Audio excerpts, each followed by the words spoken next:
கர்த்தருடைய பரிசுத்தமான நாமம் மகிமைப்படுவதாக. ஆசீர்வாதமான ஒரு நல்ல காலை வேளையிலையும் அனுதின மன்னாவை பாளையங்கோட்டை இந்திய தேவசபையிலிருந்து வெளியிடுவதில் மிகுந்த சந்தோஷம். இந்த நாளில் காலை தியான பகுதியாக 1-2 ராஜாக்கள் 2ஆம் அதிகாரத்தை இந்த நாளின் தியானத்திற்காக வாசித்துக் கொள்ளுங்கள். ஜெபித்து தியானத்தை நாம் ஆரம்பிக்கலாம். பரிசுத்த பிதாவே, இந்த நல்ல காலை நேரத்துக்காக உமக்கு நன்றி. இந்த காலை வேளையிலே நீர் தந்த ஜீவனுக்காக ஸ்தோத்திரம் பண்ணுகிறோம். தியானிக்கிற வசனங்கள் எங்கள் ஆத்துமாவுக்கு பிரயோஜனமாக இருக்கட்டும். இயேசுவின் நாமத்தில் பிதாவே, ஆமேன் ஆமேன். கர்த்தருடைய வசனம் என்பது நம்முடைய ஆத்துமாவுக்கு தேவையான ஒரு ஆகாரம். ஒரு சரீரத்துக்கு தேவையான ஆகாரத்தை எப்படி நாம் விதவிதமாய் எடுத்துக்கொள்ளுகிறோமோ, அதே போல ஒரு ஆத்துமாவுக்கு தேவையான ஆகாரத்தை பல விதங்களிலும் நாம் எடுத்துக்கொள்ள வேண்டும். இன்றைக்கான நம்முடைய ஆத்தும ஆகாரம், இந்த அதிகாரத்தில் எலிசா எலியாவினிடத்திலிருந்து இரட்டிப்பான வரத்தை பெற்றுக்கொள்ளுகிற ஒரு அதிகாரம். இரட்டிப்பான நன்மையை, ஸ்தோத்திரம், வல்லமையை எலிசா பெற்றுக்கொண்டார். நமக்கும் ஒரு வசனம் ஞாபகத்துக்கு வரும்.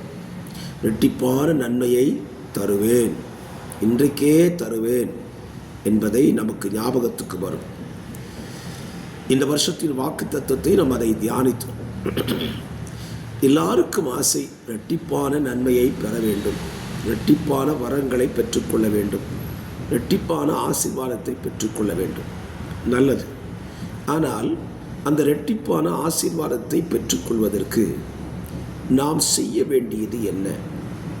எலிசாவின் வாழ்க்கையில் அதை கற்றுக்கொள்ளலாம்.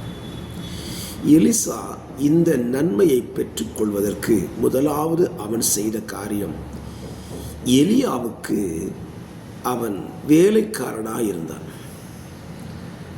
வேலைக்காரனுடைய பிரதான வேலையை நீங்கள் வேதத்தில் படித்தால் அதை 2 ராஜாக்கள் 3ஆம் அதிகாரத்தில் நீங்கள் வாசிக்க முடியும்.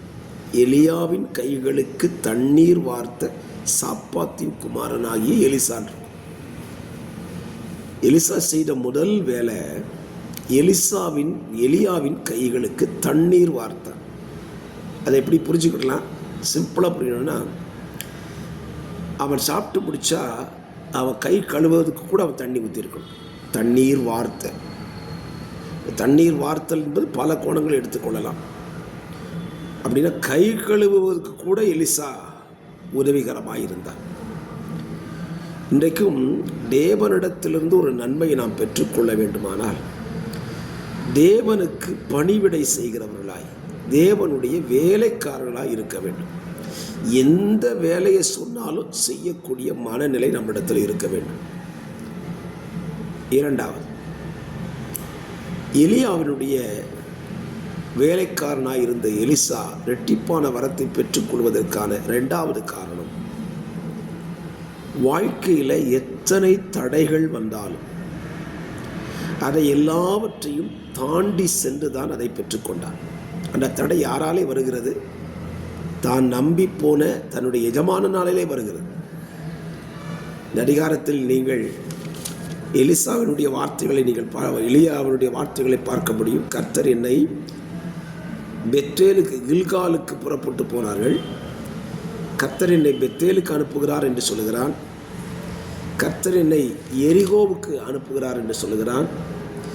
அதுக்கு பிறகு அவர்கள் யோர்தானுக்கு வருகிறார்கள். இந்த இடத்துலெல்லாம் எலியா சொன்ன வார்த்தை, இங்கே இரு, நான் போகிறேன். எலிசா சொல்கிறான், இல்லை இது எங்கே போனாலும் பின்னாலேயே வருவேன்.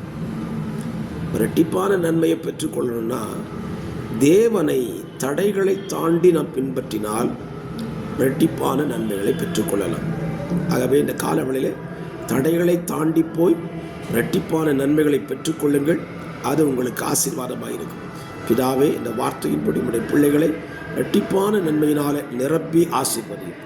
இயேசுவின் நாமத்தில் பிதாவே, ஆமேன் ஆமேன். God bless you.